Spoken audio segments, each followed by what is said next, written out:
Start off with Shenron being summoned in this week's episode, and he starts acting completely out of character because he's so intimidated by Lord Beerus, Beerus-sama.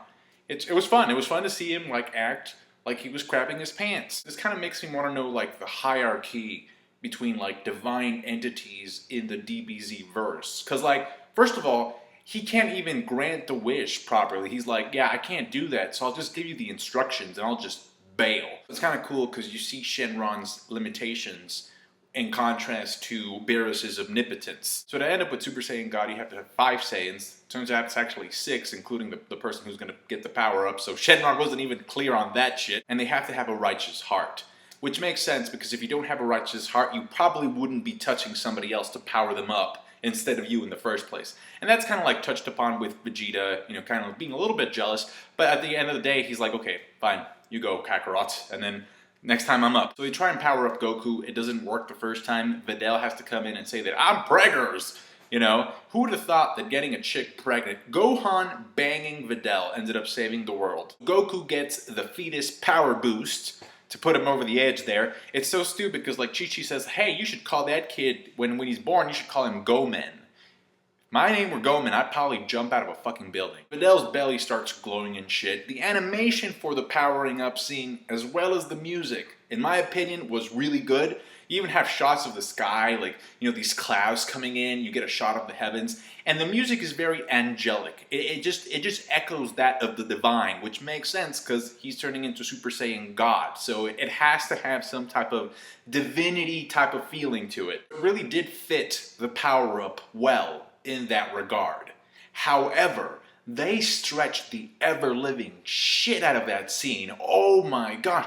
There was a thunderstorm, some hail coming down, some rain. By the end of it, it was snowing. Holy crap. They had facial close-ups of almost all of the entire cast. They really focused a lot on Videl, which I thought she looked nice in certain shots. But yeah, man, they were really stretching it out. And I get why. I understand that you wanted to end the episode with the transformation. But at the same time, it's you must think I'm a fucking scrub to think that I haven't seen this already in the movie. To be honest though, and this is just to point out that maybe sometimes stretching things out does have its advantages.